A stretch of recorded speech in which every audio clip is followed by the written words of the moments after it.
What is going on, everybody? Welcome to this week's whiteboard session. Today we're talking about retail post-mortems, or more specifically, what to do after we get the dreaded email from the retail buyer that they are pulling our product from the shelf. I think a lot of times I see brands kind of shy away from the conversations with the buyers after this happens, maybe kindly say thank you, or maybe try to oversell to get back on the shelf in that moment. I want to talk through next best steps to take, both externally with the buyer and then internally as a brand. So the first one, let's talk about the external steps, what I would do when I'm talking to a retail buyer after getting that email. So one is I'm going to schedule an exit meeting.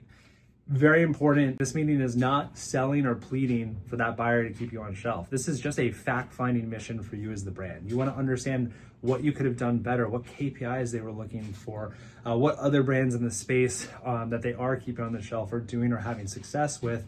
And you really just want to leave this buyer feeling really good, because I promise you, not a lot of brands are scheduling exit meetings with the buyers when they do make that decision. And two, what you want to really leave with is KPIs for the next review. So what are the KPIs that buyer wants to see to bring you back in? Because it is very hard to get back in after a buyer already gives you a shot. It's much easier to get into a new account versus getting into an account that you've already been into, but it's not impossible. And one of the things you need are those KPIs. So do they want to see velocity increases in competitive retailers? Do they want to see overall sales growth? Do they want to see how your promotions are performing in other stores that maybe you ran unsuccessfully inside of their accounts? But either way, what you want to leave this scheduling meeting with, or this exit meeting with, is the KPIs that you're going to show them for the next review. What do they want to see to make that decision? And then you're going to articulate that very clearly in the follow-up email.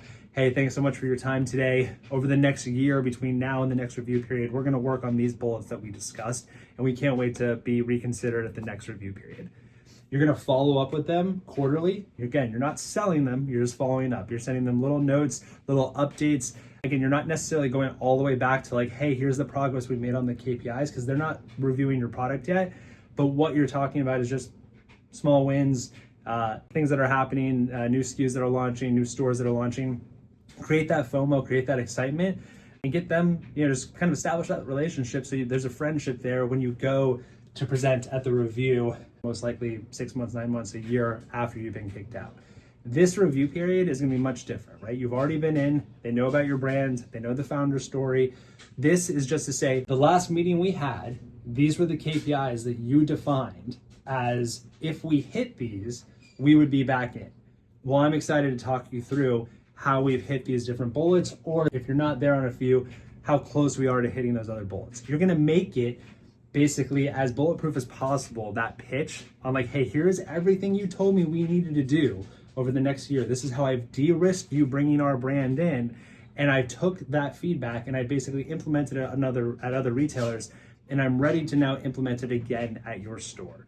That is going to be the best pathway forward. That is going to show a very mature understanding brand, not only of the brand, but of the job that retail buyer does.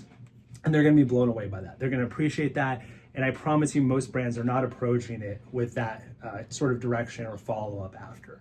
In terms of internally, as I trip over the whiteboard here, this is a little small, but you want to create an internal post-mortem. I wrote about this on my newsletter. You can go check it out on shelf on LinkedIn.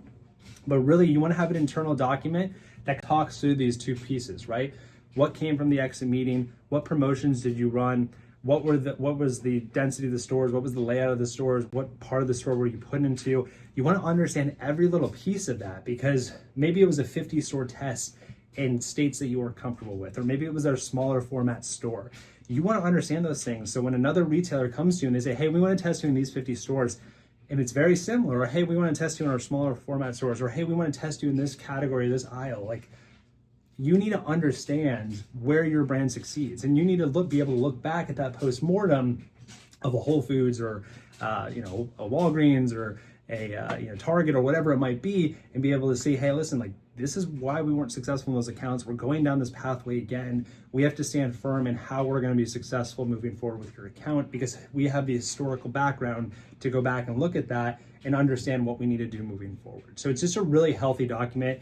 It should be a living, breathing document inside your company that you're consistently adding to. And it's something that's going to help not only you, but the sales team, the marketing team, everybody, when you go and you pitch and you launch new retailers.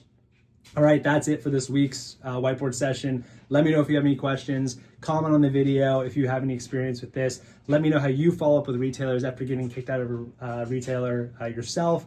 And have an amazing week, and we'll see you for the next whiteboard session.